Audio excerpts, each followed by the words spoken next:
I've always thought that the way John looked at me was a little off. There was nothing I could point to. Even though I didn't know him right away, I started to feel tense after my mum married him when I was 15. He never did anything wrong or said anything rude, at least not at first. But he had one of those heavy, long looks that you can feel in your bones. I put it down to being paranoid. Maybe I was being over the top, or I wasn't ready for a new person in our lives yet after my dad died. My mum Melissa met John at the drugstore where she worked. He was personable, well-spoken, and seemed to ground her. She said he made her feel safe again. I couldn't blame her for wanting security after everything we'd been through since my dad died. John worked at a home improvement shop and was good at his job. He could fix any problem in the house. I thought at first that he would make a great stepdad. However, that changed as the date of the 18th came near. John became more interested in my interests, asking about the books I read and praising my clothes. He even offered to drive me to and from my job at the diner after school. My mum said he was just trying to be there, but it was too much. He seemed upset every time I told him, thanks, but no thanks. He thought I had hurt his feelings. He was good at making me feel bad about not taking his help. Then it was my birthday, April 18th, and my mum threw a small party for a few of my closest friends. She baked me my favourite red velvet cake and played silly games with balloons in the backyard. Everything seemed normal, but John kept watching me from the patio with a small smile on his face, like he was waiting for something. When the party was over and I was getting ready for bed, I found a small envelope under my door that said, "Meet me in the garage. Jay, I have your real gift." I almost didn't go because I was interested, but I gave in. Maybe it wasn't anything bad. Maybe he was planning a treat for me and wanted it to be extra special. Still, I sneaked downstairs on tiptoe to make sure my mum was sound asleep before going into the garage. When I walked in, the overhead light buzzed.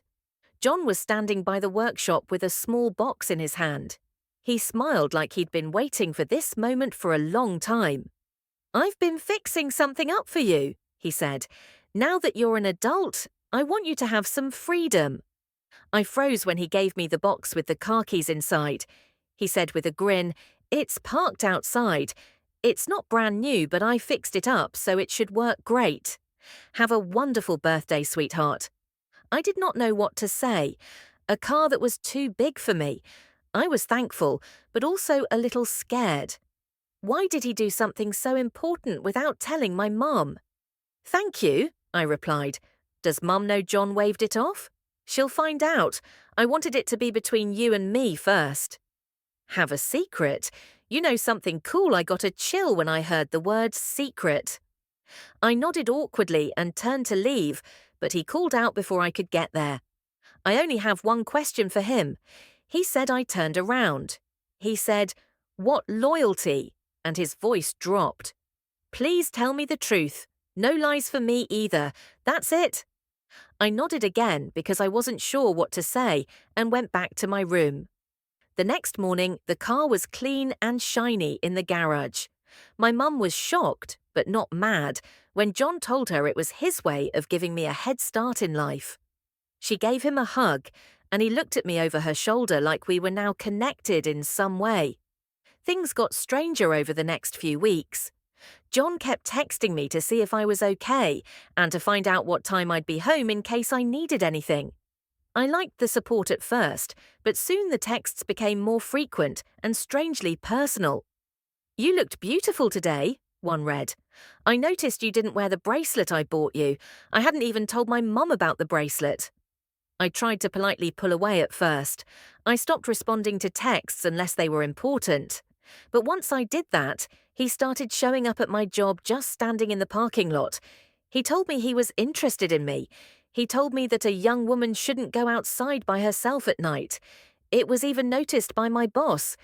"Is that guy your dad or something?" "Stepped," I said in my head one night.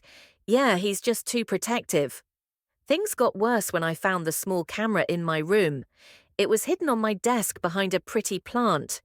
When I picked it up, I saw the tiny lens. At first, I thought it was just a strange reflection. My heart was racing, and I looked around my room and saw that everything had changed.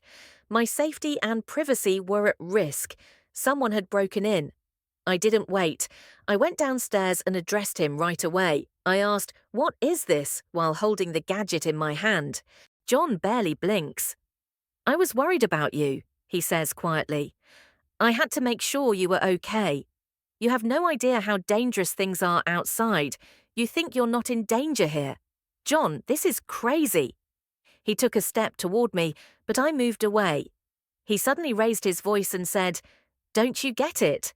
I've been the only one looking out for you. I give, and all I ask is that you trust me." As you can see, I interrupted. "You watched me without my permission. You think that's love, but it's really addiction." My mum walked in and was shocked by what she heard. "What's going on?" she asked. I looked at her with tears in my eyes. He had put a camera in my room. She asked John, "Is that true?" But he didn't answer. I gave her the camera and she turned pale. We left that night after packing our bags. My mum drove us across town to her sister's house. She was quiet for most of the trip. I think she was shocked, and I was too, but I was mostly mad.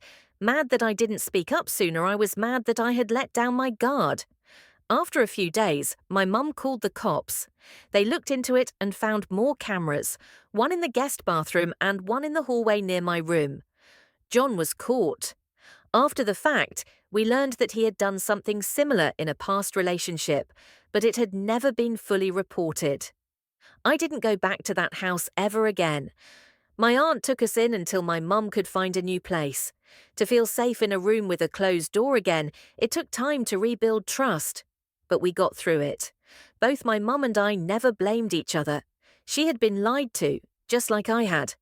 I still think about that night and how things might have been different if I hadn't told him what I saw, if I hadn't found the camera, or if I had believed his lies. But I didn't. I couldn't believe what my stepdad did, but I wouldn't let it define me. I stood up and spoke out, and I left with my pride still intact.